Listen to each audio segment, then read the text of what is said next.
through these lines I write. I keep it live cause I thrive. I might just blow your mind tonight. I'm so hyped, but it's no hype. From this height, it's direct hits on sight. I'm your type, lend me your ears to show you that there's something in me. I'm not giving up, I'm standing right here, holding these days hostage. And I'll make this my year. We turning fear into love, and the love's in the air. I love doing this cause nothing compares. Nothing can share that same type of feeling when you feeling them flares. They can't catch it, it's havoc. I rip to a tear, switch a scenario. My stereos, I leave them impaired. Variables start to change and they're all in my range. I just gotta grab it, it's all mathematics. Every step is drastic, I make it fantastic. I'm trying to take your breath away. Asthmatic. This is live through the stereo. Go and let it blow, blow through the stereo. I'ma let them know through the stereo. Yo, here we go through the stereo, stereo. This is live through the stereo. Go and let it blow, blow through the stereo. I'ma let them know through the stereo. Yo, here we go through the stereo, stereo. Yeah, just nod your head with it, so explicit and vivid. Every image is intricate, intimate. I put my all into it, no scrimmage and no rules. I'm a pro tool, hear my heartbeat, beat into the vocals. I'm so loco, lost my mind, oh no. It's ponderoso, dope, so no overdose, cause it's dope, yo. Man, this is house grown, mixed with some milestones. So I let the style flow down like the Dow Jones, bringing it with some foul tones, letting the crowd know we getting loud, so it's eardrum rudiments. Yeah, we bring it rude again. Move, little hooligan. Music for tuning in, full time to the 10. I'm on my clock like I told you. I'm doing this for dreams we pursuing. Hey everybody, welcome back to the Anti-Media Radio.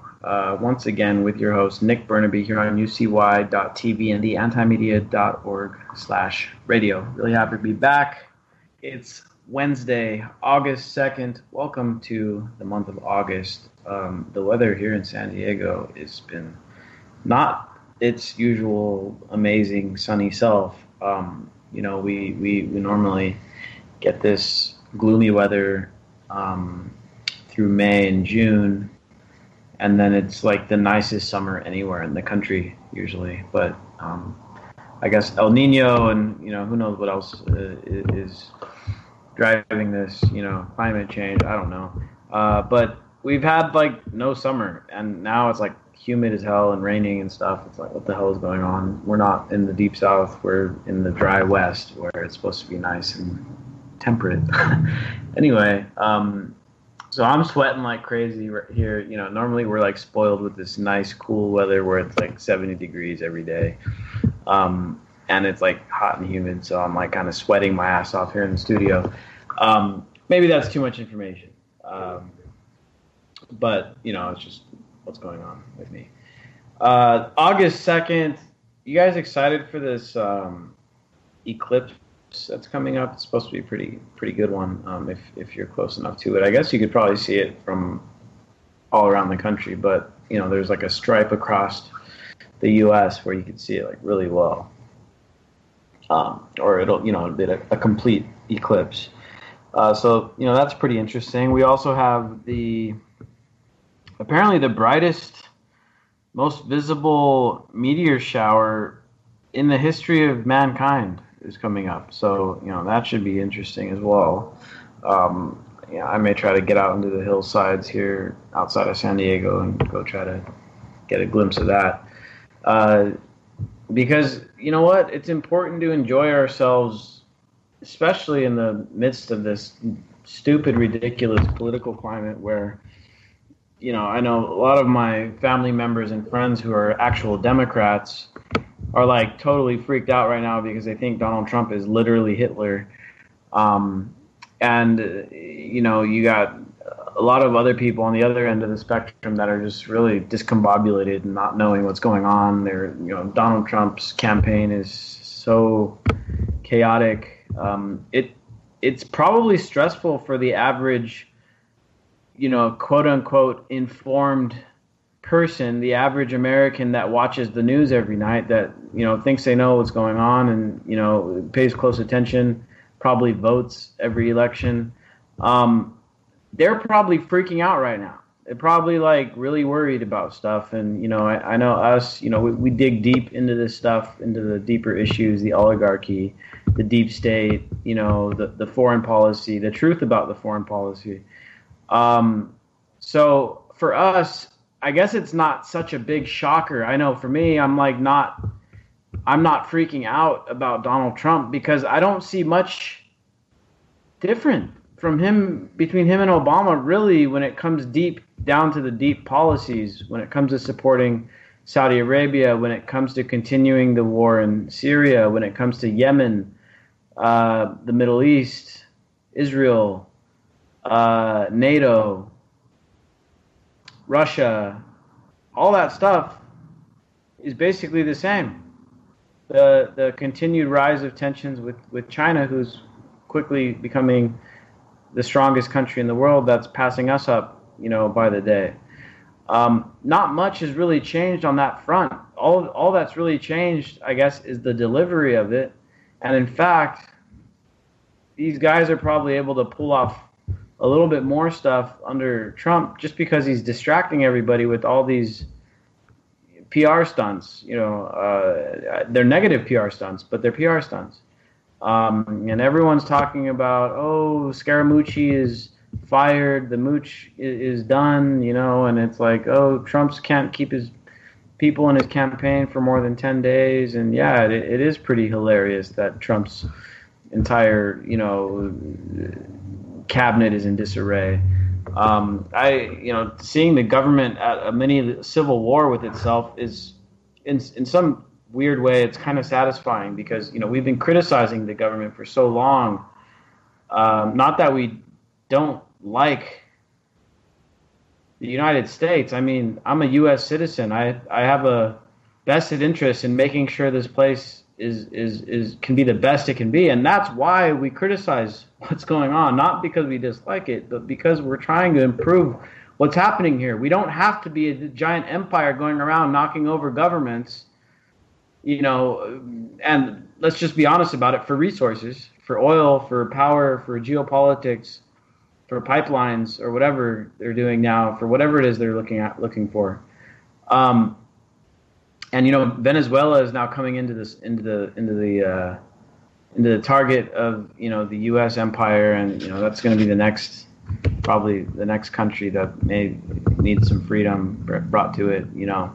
So these are all things that we got to be aware of in the midst of all these other distractions going on with Donald Trump, because they distract you with this superficial, headline-grabbing crap.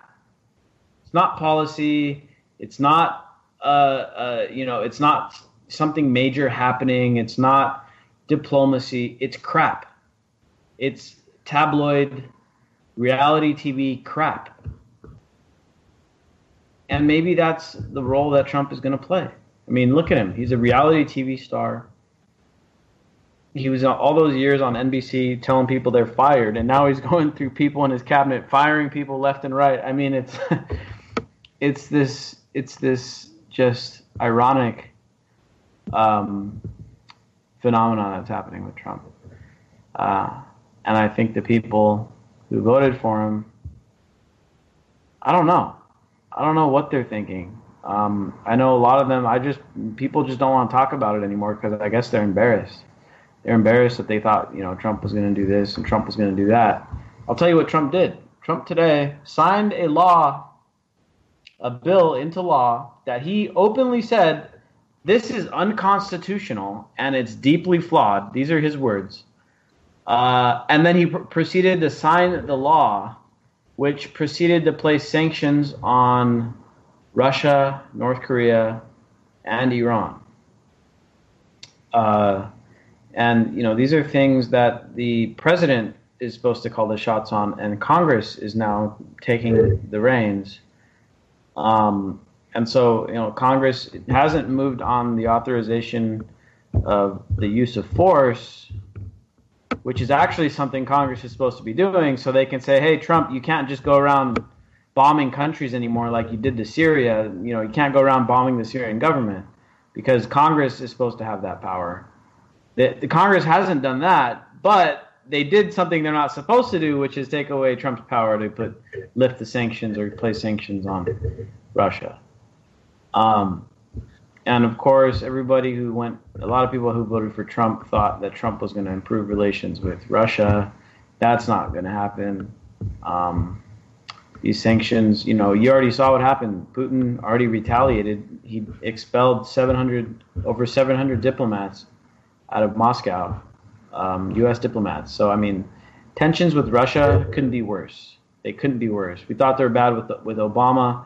We thought Hillary was going to usher in an actual war with Russia. We thought Trump was not going to do that, but it doesn't matter. It didn't matter because it's not Trump, it's not Hillary, it's not Obama really that's doing this. It's the military-industrial complex. It's the deep state. It's the people who really want to have these wars. It doesn't even matter that Trump didn't want to do it. He had to do it anyway. They figured out a way to make him do it anyway. And, look at it. This whole bill was pitched as a Russian sanctions bill. If Trump would have said, no, I'm not going to sign it, I'm going to veto it, well, come on, dude. They would have started the impeachment proceedings. That's what would have happened. And then we would have been stuck with Pence. It's just like, I guess the moral of the story is that we're not in a win-win situation. We're in a lose-lose situation. Doesn't matter if Clinton would have won. Doesn't really matter if Trump won. The deep state, we're going to do what they wanted to do anyway.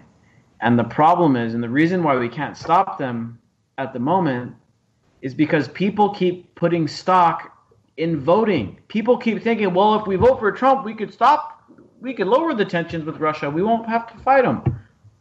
No, that's not the case. You were wrong. If you thought that, you were wrong. Everything is proceeding as was proceeding during Obama. And everything would be going pretty much similar to what would have been going on under Hillary Clinton. The only difference is that Clinton would have been delivering all this stuff in a much more palatable way. What Trump is doing is not palatable. You're just not knowing he's doing it because you're distracted by his tweets and by him firing people every day. So it's, one way or the other, this was going to happen, whether you wanted to swallow the pill nice and smooth or do you want to be not knowing that you're swallowing the pill, pick your poison. And so, going to these federal elections, trying to vote for a president, hoping that that's going to be what changes things. Sorry, but that's not what's going to happen. It doesn't work. It doesn't. I'm not saying not to go voting in your local elections. I'm not even saying, don't vote at all. But all I'm saying is let's not place our activist energies. Let's not place our kinetic energies in voting.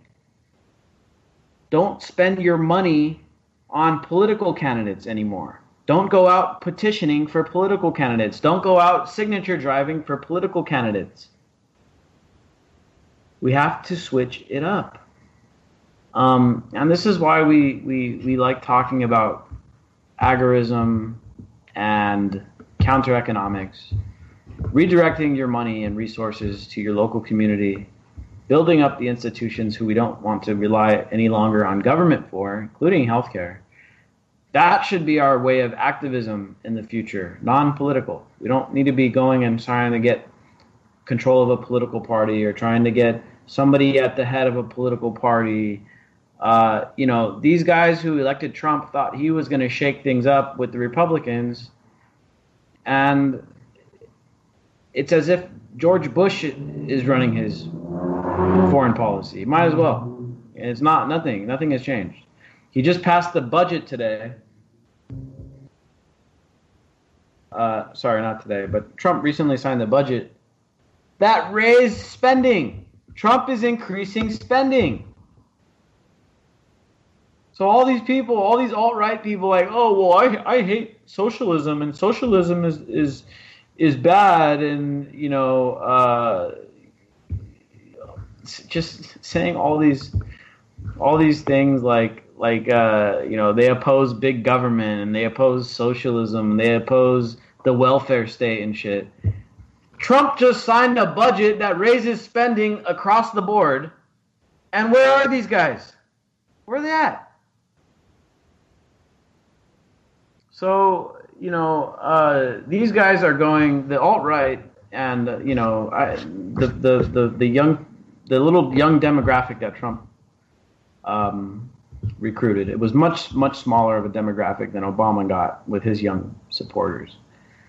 But they're going the same route now at this point. The defectors have already defected. The people who were like, the actual free-thinking people who got tricked into voting for Trump, they've already basically defected. The rest of those guys are now, they've stuffed their heads so far up Donald Trump's ass that they can't even tell what's going on. And they're not even saying anything. Trump just passed a budget, raising spending across the board. I haven't heard a single word about it. I haven't heard anybody on the alt-right complaining about Donald Trump being big government. Because they're all hypocrites. They're all hypocrites, and they're looking for big daddy government to come save their asses because their lives aren't what they wish they were. And they want big daddy government, big daddy Trump, big daddy alt-right government style, big alt-right version of government to come save their asses. And unfortunately, that's the kind of thinking that got us into this mess in the first place. Because all those people thought Big Daddy Barack Obama was going to save him. They thought that he was going to save them. They thought Obama was going to come in and end all the wars, and they elected him, and they sat around on their couches on the sidelines, and they didn't tell Obama, hey, dude, I thought you were going to do this, and I thought you were going to do that. They said, hey, don't criticize Obama. He's doing the best he can. The Republicans are getting in his way. Just leave him alone. And now these poor, misled, gullible people who are now doing the same thing for Donald Trump. They sound identical. And the hilarious part is they think they're so different. They think they're so different. What is Donald Trump doing differently than Obama, other than from a PR standpoint? He hasn't repealed Obamacare. He continues the war in Syria. He's still continuing the brinkmanship with Russia and China and North Korea, just like Obama was doing. Trump hasn't really done shit differently. In fact, dude, Trump deported less people in his first 100 days than Barack Obama did. I just found that statistic out the other day. I mean, they're like twins. They're like twins, and yet their supporters, now all of a sudden the Obama deported, I got to pull up the number to be completely accurate, but I think it was 6 million people. I'm going to pull it up, but it was either 3 or 6. Obama deported a lot of people, right? Where were the Democrats on the left? Now, I'm not talking about immigration activists. I'm not talking about the true left. I'm talking about Democrats that consider themselves liberals. Where were they when Obama was deporting millions and millions of people? They weren't anywhere to be heard from. But now that Trump's in office, who, by the way, I mean, of course, there's plenty of reports of ICE being bigger dickheads than they were before. Those are true. I've experienced it firsthand. But the actual raw numbers of people being deported are at a lower rate, a lower pace under Trump. But now those same people who said, hey, leave Obama alone, he's just, he's doing the best he can. Now those same people are like, I can't believe Donald Trump, he's deporting people. This is ridiculous. It's unacceptable. This is Nazi Germany. I don't disagree that it's unacceptable. I don't disagree that this is ridiculous. But where were you guys? Where is the consistency? That's what we need. We need consistency. Where are the alt-right guys that are saying, oh, we want small government and stuff, and Trump's passing a bigger budget? They're not anywhere to be found. They're nowhere to be found. Where are the alt-right people who said, yeah, we shouldn't try to start a war with Russia. We shouldn't be in the Middle East, nation building. Where are they when Trump raised up the number of civilians getting killed every month over Obama's numbers? Where were they? Nowhere to be found. This is a problem. Bunch of hypocrites. Nobody's got consistency. The few people that do have consistency, we're the minority. We're outnumbered by the tribalism, the sheep out there that are just running around with their heads cut off now that Trump's in office on both sides of the aisle. And we're labeled, oh, you guys are just, you guys just hate the president and you're just a bunch of liberals. Well, that's the same exact thing that the Democrats said about us when we criticized Obama. Well, you guys are just a bunch of racists that are conservatives and you're just mad that the president's black. No. We've been consistent. We've been criticizing Obama and Trump for the same issues. Doesn't matter that Trump's a white guy. Doesn't matter that Barack Obama was a black guy. It has nothing to do with the reason why we criticize these guys. We criticize them because they're just tools. They're tools of the deep state. They're tools of the military-industrial complex. And everybody puts their stock into them. And then when they don't do what they said they were going to do, none of their supporters hold them accountable for it. And so they get away with it. So, these are the bigger issues at hand here that maybe if we make some kind of breakthroughs on, maybe we'll start seeing some political progress where people start getting elected and they don't get blind loyalty from their base, no matter how far back on their promises they go. And now Trump's getting some budget money. He got I think it was 1.5 billion, 2 billion, somewhere around there in this new budget for the wall. Only a small segment of it, which, by the way, cuts through a wildlife preserve in Texas. So they're going to have to divide this wildlife preserve up and disrupt who knows how many animal species and habitats and stuff to do it. And it's only the 1.5, 2 billion, whatever it is that's allotted in there is for a very small amount of miles of wall. Comes out to $22 million a mile. $22 million for each mile of this wall. And you're paying for it. Not Mexico. Another broken promise. So, the whole thing is just big circus. It's a big show.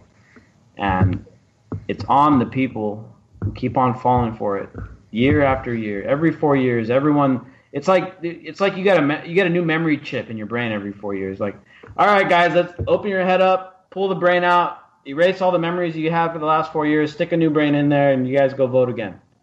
And you go vote for a Republican this time. And then next time you go vote for a Democrat.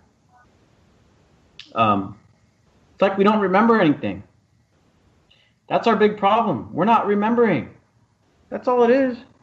If we just remembered what the hell keeps happening, if we remembered what the Roman Empire did and why they fell, you think we'd be doing what we're doing right now? I doubt it. And what does the internet do but whitewash everything, Nick?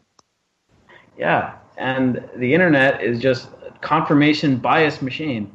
Anything you want to believe, you go on Google, you search it up, you find the one that confirms your existing beliefs, and then you post it in an argument with someone who's not even listening to your argument online. That's why there's not much to add, man, because you hit every nail on the head. I mean, we're living in, dude, there's just nothing left to say. I mean, we know what's going on unless if at this point you're not awake, you're not going to. That's just my opinion. There's so much information out there that you're willfully asleep or you're suffering from cognitive dissonance and you just don't want to deal with the world. And I can understand that. You're going to cut your life short because you're not going to survive a catastrophe, and that's your choice. But what we're seeing is the imminent collapse of all the systems that we've relied on, basically, and it's on purpose, and it's being done to bring us down to our knees. I don't know if you saw in the news recently, Nick, that a company in Wisconsin's microchipping their employees. Well, yes. This is what happens in a country that's been neutered. When they take away our unions and they make everything right to work, and you're just fired if you don't comply. This is the future, folks. I mean, if you're listening right now and you're not willing to give 100% of your entire control of your life to the government, you probably should be making exit plans from the United States of America. That's some deep stuff, but I think you're onto something there. I know I've been I'll tell you what. I'm holding out hope that we can get some secession movements going. I know it's a far-fetched idea, but that still takes violence, though, Nick. I think anybody that thinks California is just going to be able to secede and the rest of the U.S. and the satanic government that runs it wouldn't take that as a opportunity to do a little bit of pre-depop, you're very naive. They would definitely send in the full military against California. The only state that legally can secede is Texas. So if the U.S. fought Texas, I think the rest of the world would probably just declare war on the U.S. because they'd realize how insane they were. But California is a little bit different. I think they might be able to get away with taking it back. Some freedom and democracy for the United States if they went against Texas. Well, it's just because there's a legal framework, and I think what we all understand is the only law these people actually follow is laws on paper between themselves, meaning the upper echelons do follow contracts because their word is bond. But at a lower level, yeah, they could care less, man. So that's my longtime co-host, DB Schwartz. Sorry I didn't get to introducing you, man. I had a Well, you went on a rager to begin, and honestly, I was just listening because you're spot on. I mean, we never supported Obama. We don't support Trump. We don't support politicians because you can't. If you're a free-thinking person, you don't want somebody to be able to tell other people what to do. We want to come to a consensus societally in small communities. And if we can't get to that point, we're going to have another big war. Those are our two options. Yeah. Decentralize or a huge freaking war. And even if you do support a politician or a group of politicians, if you support a politician, you should be their biggest critic because you want them to know what you're thinking. You want to hold their feet to the fire so they do what you thought or what they said they were going to do. You don't say, hey, don't just leave them alone, ignore what they're doing, and only attack the opposition. No. You have to keep your own people accountable. That's the only way to keep them accountable because they don't listen to the opposition because the opposition's against them no matter what.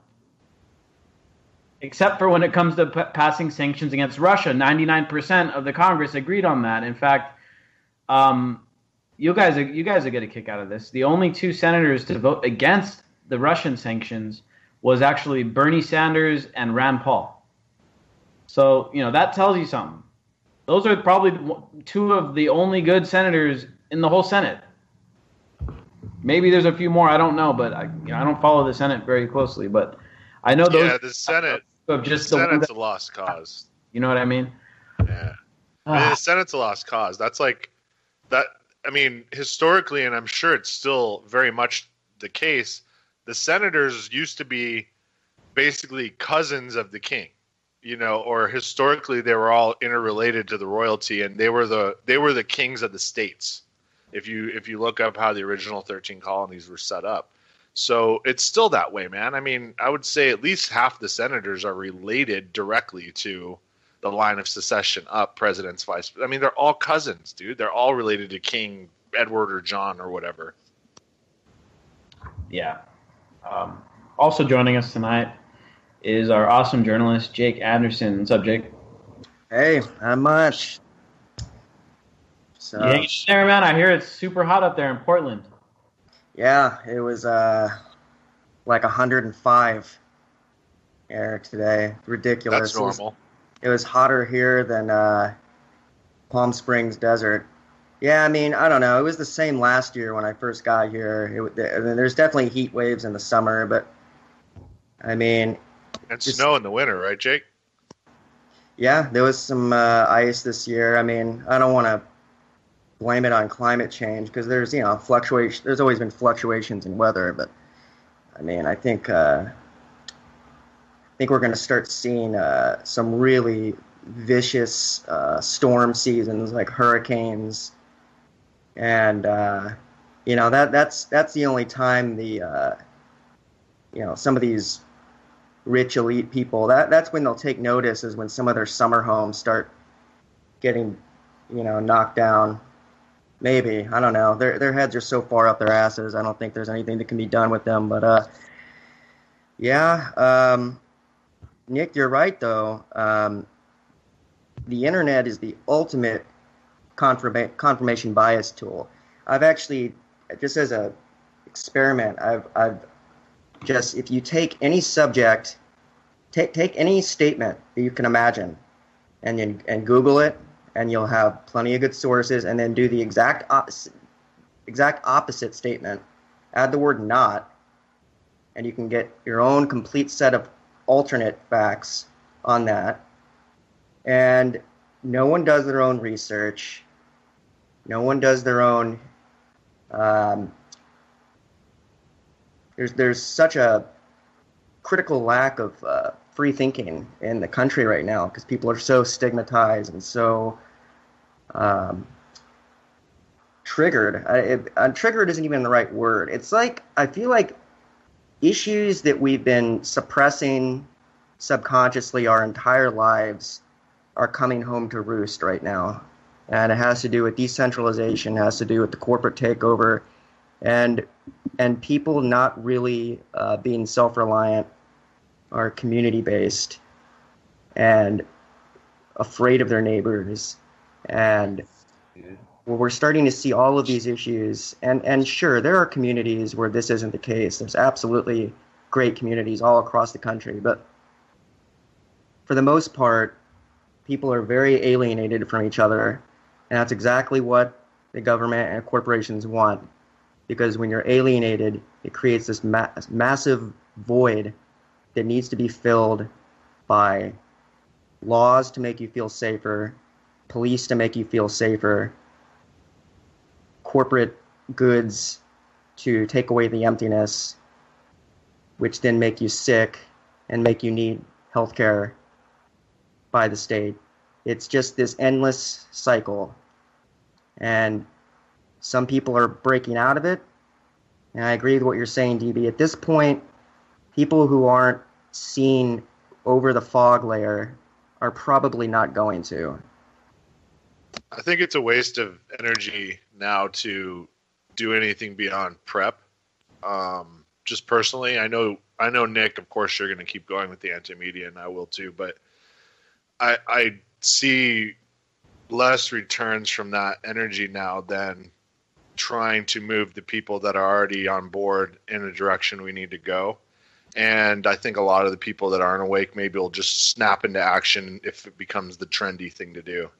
I mean, that's really the only thing I could think, because I'm still seeing people go to work, driving cars that use gas, paying taxes to a government that's going to use them to kill people, and going about life like everything's okay with no healthcare, no college, and no future. And I don't know how long that can go. I mean, once the boomers are dead, the tax base is gone. And I don't know what our country holds, except I think you're right, Nick. I think we're going to break apart, and I think it's going to be pretty brutal.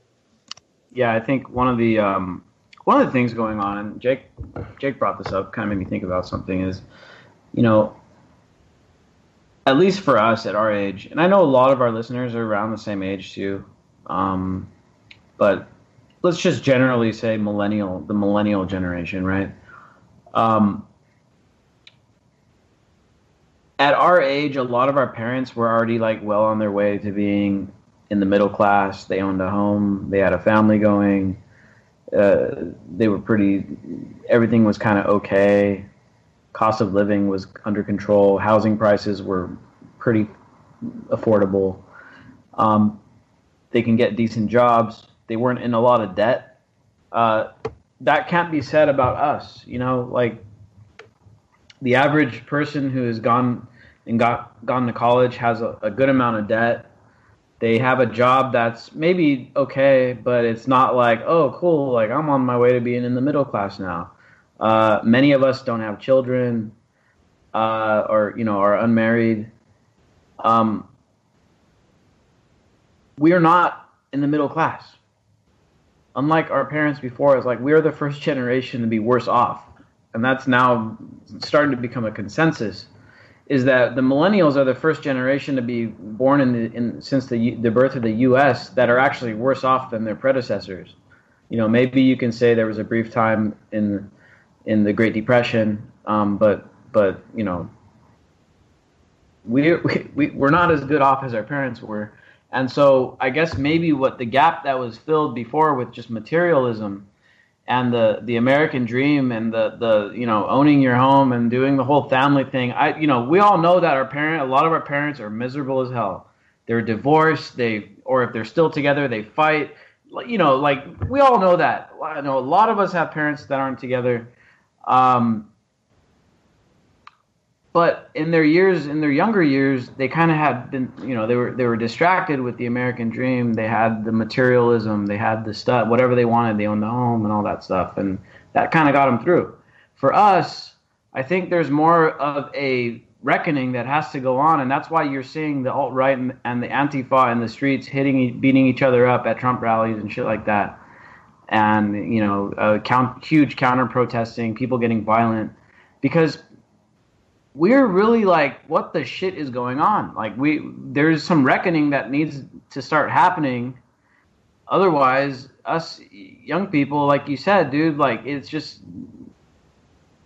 there's not much that we can do.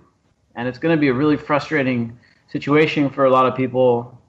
If it isn't already, it's going to be soon. And hopefully, I'm hoping that sooner or later, whatever needs to happen, where people start finally working together, especially at least the younger people, the fighting age millennials, working together, because we see we're all commonly stuck in the same situation. We're all commonly on the hook for this huge generation of baby boomers that are about to be not working anymore, and we're all going to supposedly have to pay their Social Security and all that stuff. We're all on the hook for that. We're all kind of stuck in the same situation, high debt, underemployed, if employed at all, living with our parents. Many people still living with their parents, if not owning a home. Like, we're all in this boat together, and instead of trying to plug all the leaks and right the ship, we're kind of fighting each other while we're on a sinking ship. And that is I think the big hurdle that needs to be overcome between these political ideologies, because that's what's holding us back, dude. If not, millennials are like the biggest, by numbers, we're like the biggest generation out there. Like, we could be very influential in deciding what's going on around us if only we were to realize our power and redirect our power back towards our own communities and use it in a good way. Instead, we're beating each other up, and we're letting ourselves get divided by politics, by Republicans and Democrats. It's crazy. It's all the fighting age young people who could actually go out there right now and make a huge difference. We're too busy arguing over petty political stuff. Politics is and should be a very small part of everybody's life. The reason why we're complaining about shit a lot is because there's too much politics involved in our lives. Like with the damn cops beating everybody up, killing people all the time. There was just a case here in San Diego. They just released the body camera footage. The cops gave a damn homeless guy a ticket for sleeping in his car when he wasn't even doing anything. It turned out that the cop was actually lying. The body camera footage came out. Like, they're giving homeless guys tickets for nothing, dude. Like, that's just way too much goddamn government in our lives. Because they got a law here that says you can't sleep in your car, and the cop said the guy was sleeping in his car when he wasn't. He was using the bathroom at a public restroom. He came out, and the cop's giving him a ticket. There's seriously a law you can't sleep in your car in San Diego? Yes. So, what? Yeah, dude. So, we need to be working not on getting control over the politics. We need to be working on getting politics out of our lives, and everybody can, especially the millennial generation, can work together on that. We can all work together on getting politics out of our lives, getting ourselves less reliant on politics. That's this is what we need to be working on together, not bashing each other's head in because we disagree on politics. That's just crazy. That's just unproductive. And politics should be like 1% of our lives, not 50% of it or 40%, whatever percentage that these people think it is. Politics is such a minor, it should be a minor thing. We need to get back to that. We really need to get back to that, man. I think a lot of these, even these imperfect countries in Western and Northern Europe, they have much smaller governments than the United States. Yeah, they may have socialized healthcare and socialized other aspects of the economy, but the government per capita of, like, let's say Sweden or something like that, it's so much smaller than the United States, dude. Like, their government is tiny compared to ours. We've allowed ourselves to become micromanaged. Like you were saying, Jake, like, how could they actually, like, why would they actually have a law against sleeping in your car? It sounds crazy, right? But a guy got a ticket, I don't know, I think in New Jersey, for letting his car warm up in the morning too. Like, they've micromanaged every little aspect of our lives so much that it's almost unbelievable. It's so ridiculous. But yeah, they're giving this guy a ticket for not sleeping in his car, apparently. A lady a family's dog got killed by the cops the other day because the guy said their boat was parked wrong. Keep in mind, he was a school resource officer too. He comes into their yard to go tell them to move to fix their boat parked on their own lakefront property because it's parked wrong. He goes into their yard, the dog comes running out, and he kills their dog for parking their damn boat wrong. Like, this is the pettiness. This is the ridiculous shit that is now getting people and animals killed. The lady up there in Minneapolis called the police because she thought there was a burglary or something going on. She comes outside, they kill her. How has it gotten to this point? And we're not, we can't even agree on what to do about it. How has it gotten to this point? It's gotten so bad, we're not even agreeing on what's going to happen. And you know what? It goes back to that old hypocrisy stuff. When Obama was militarizing the police for the first 6 years of his administration, where was the liberal outcry? Where was the people like saying, "Oh, this is not good. They're arming them with Iraq war artillery and armored vehicles, grenade launchers and shit like that. This is not okay. Why is Obama allowing this to happen?" Where were they at? And it didn't. And then after Ferguson, all of a sudden it's like, "Oh shit, damn, Obama, you've been doing this for 6 years. We can't believe you. Arm the police up like a damn standing army. This is crazy. We got to do something about this." Where were they? Like, why wasn't anyone trying to stop it before? Besides us. Like, it's crazy, man. Like, it's like people get lulled to sleep once a guy gets elected or something. Well, that's what it's about, right? It's about the whole illusion of change.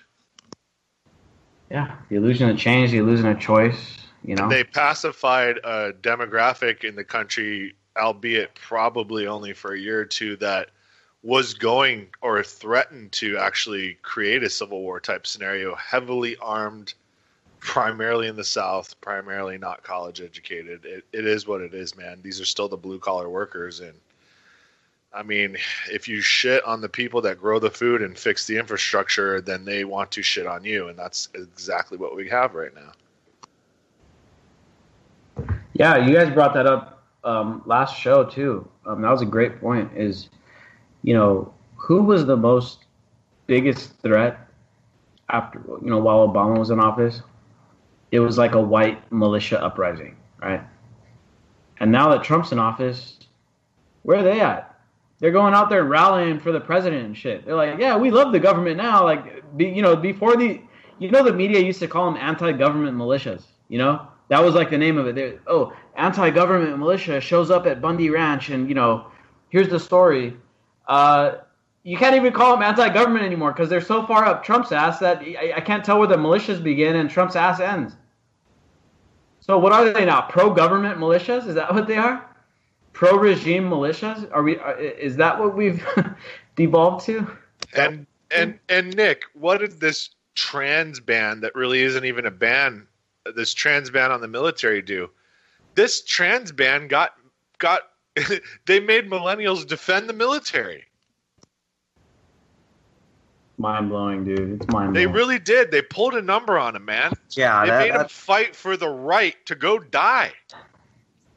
That was definitely a mind bomb there. Getting you know, and DB, you've been saying for a while that you think the draft will come back. I was almost thinking that it was sort of a psyop to prepare people for the draft. They want to prevent it because that will bring a civil war. If they bring a draft out now, that will bring a civil war. So well, it wouldn't happen now, but with provocation from, say, like some kind of, you know, it would require like a terror attack. But even if that happens, you're going to have people like us telling the other morons in this country that this is a false flag, you stupid shits, and don't go to the draft. They'll never believe. They'll never ever believe in false flags. Then in that case, good riddance. But I don't want our country to go to shit entirely just because half of us are operating at a really poor level. Well, here's the thing. You could have someone's family. You could have had liberals' families be kidnapped personally by Obama, and watched Obama personally kill their families, and they still wouldn't believe in false flags. Yeah, dude. No, well, here's the thing. I definitely believe in, you know, history repeating itself sometimes, and you'll see the same things happen. I definitely think this, if a civil war broke out, it would actually be like North versus South again. And the West Coast would probably be like, you know what, you guys do your thing. We're seceding, by the way. But I definitely think that it would be North versus South. I don't think it would happen even if Donald Trump started up a draft, because Democrats and liberals are so like reformist thinking that they're like, you know what, we just got to buckle down and, you know, deal with it for another 2 years and we'll vote them out really hard next time. On the other hand, I think that a civil war would be more likely with a Democrat as president, and the uprising again in the South by conservative, like you said, conservative young white dudes, militiamen, that were just like, you know what, we're tired of this liberal agenda. And of course, maybe it would be over a war, maybe it would be over a draft, maybe it would be over just when, you know, in 10 years from now, when China is number one and our economy has gone to shit and the, you know, stuff's really, really bad. Maybe that's what it'll take. I don't know. But I definitely think it would kick off again from the South. That being said, I think a Democrat has to be president when it happens because, like we mentioned, Trump pacified all of those guys already. Those guys are all pacified now, you know, and so I don't know if they would take up arms against a Trump government. It would more likely be against, you know, a Democrat. But, I mean, who knows? It's hard to say. Anything could happen. Yeah, it's kind of hard to imagine an Antifa civil war. That doesn't seem likely. Yeah, dude. Well, they'll get mopped up, so there's not going to be any war. It's just like, you know, I've been to a few of those events, man. I mean, honestly, if they didn't massively outnumber people, they would get squashed. You know, things are approaching these points though where we're gonna have to like start taking the prospect of these major events, you know, seriously. These things could start happening pretty soon. You know, the way that we're going on foreign policy right now, I don't know how many times we have to say this or talk about it or write about it and publish articles about it. But we're not going in a good trajectory on foreign policy, man. Like, China is usurping us because we mentioned this a lot last show. We've mismanaged our resources. We've spent money where money shouldn't have been spent. These guys that run the show got greedy. They overdid it, and they messed up. And China filled the void and is doing, you know, a great job economically speaking. I'm not, you know, China is a horrible government. They have massive censorship there. They don't let people even read certain things on the internet. They have a bunch of social engineering, propaganda, and stuff going on. They've replaced the government. They've replaced church with government. or at least they've attempted to. China is not a good government. But that being said, they have outmaneuvered the shit out of the United States, economically speaking, and they are slated to become the strongest country in the world. The only thing that could stop that now at this point would be a big, stupid war between the U.S. and China, and who knows, all the allies that would wind up jumping in. It would probably be Russia and China, Iran, North Korea against everybody else, basically. And it would be the ugliest thing you've ever seen, and probably the ugliest thing anyone has ever seen in the whole history of humanity. And that's the bigger problem here. If you go over to the antimedia.org, you'll see the top main story titled Red Tide Rising, and it's just the president of China is giving their anniversary. I think it was the 90th anniversary of the founding of the People's Liberation Army, which of course predates the formation of the communist government there in China. But this dude was speaking powerful. China knows how strong it is. It knows what the hell it's doing.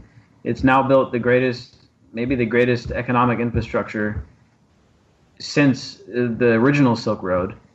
And now it's ready to take the reins, basically. And the U.S. is going to be acting very, very desperate, I guess is the word for it. The U.S. is going to be very desperate when it comes down to realizing, the reality setting in, oh shit, we're not going to be number one for much longer. The reality sets in, and there's lunatics in the government that are willing to do stupid things.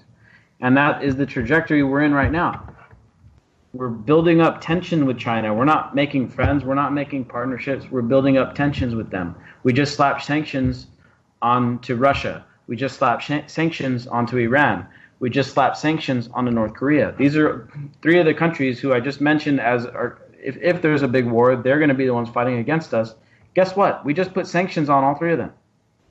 Sanctions are the precursors of war. Everybody knows that. Everybody knows sanctions almost never work. Sanctions almost never work to reduce tensions or make things better. They sure create a lot of hardship for regular people, like in Venezuela right now, though. Exactly, and the whole point of sanctions, in my opinion, is to collectively punish populations, to try to get populations to be, in a state of unrest. That's basically what sanctions seem to be intended for. And that's what, and that's the thing in Venezuela, too. We didn't get a chance to talk about Venezuela very much. It's hard to talk about Venezuela because literally everything that comes out is either propaganda of the CIA or propaganda of the Venezuelan government.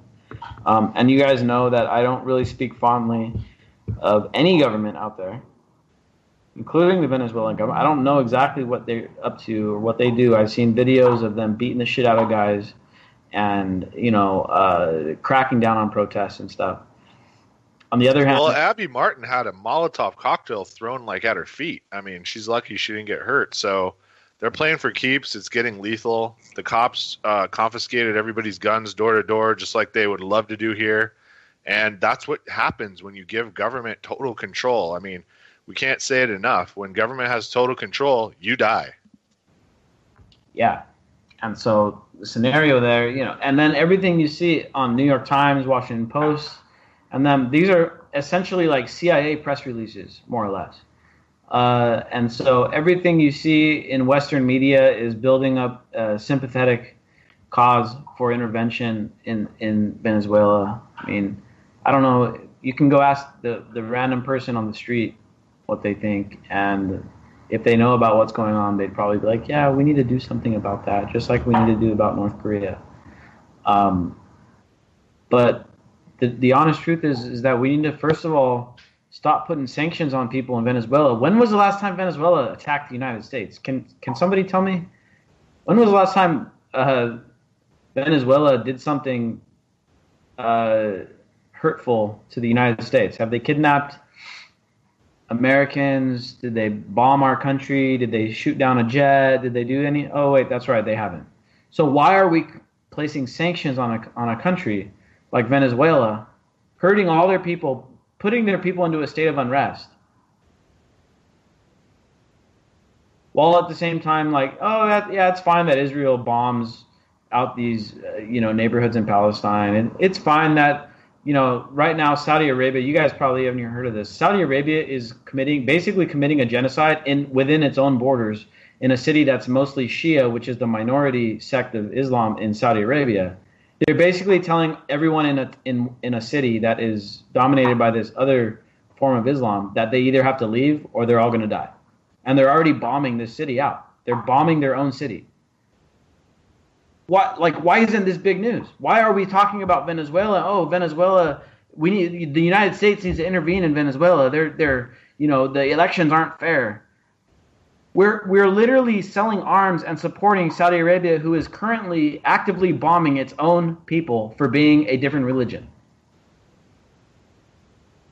So that's the thing to keep in mind. Venezuelan government sucks horribly. Mismanagement, huge government. The government took over control of all forms of economy, most forms of economy in the country. Terrible. Every government sucks, except for Bolivia, Paraguay, and Iceland, and that's it. And the United States should not be making the situation worse for the poor people of Venezuela. They're already having trouble. Why are we putting sanctions? Why are we not letting goods flow into the country? So, they haven't done anything to us. So it's just dumb what we're doing over there. Obviously, they have a huge oil reserves and stuff. That's obvious. The obvious reason why we're meddling in their internal affairs. That's what we're doing. That's why.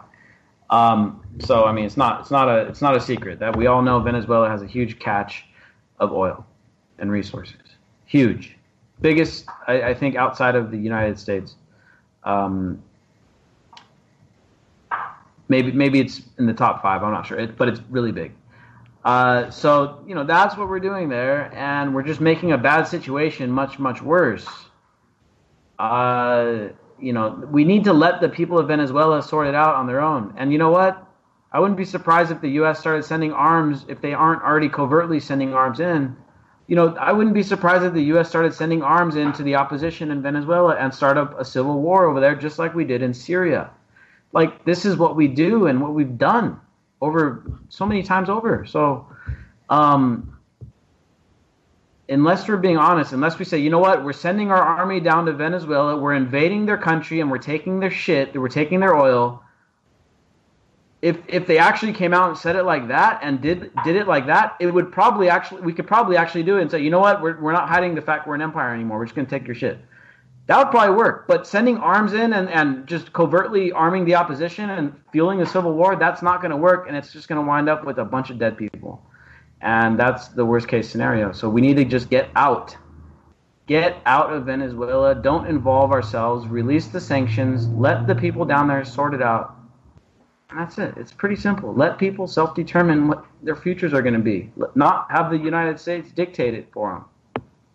Yep, that's how we get that, $798 billion budget, people, because we play God around the world without anything you can do about it.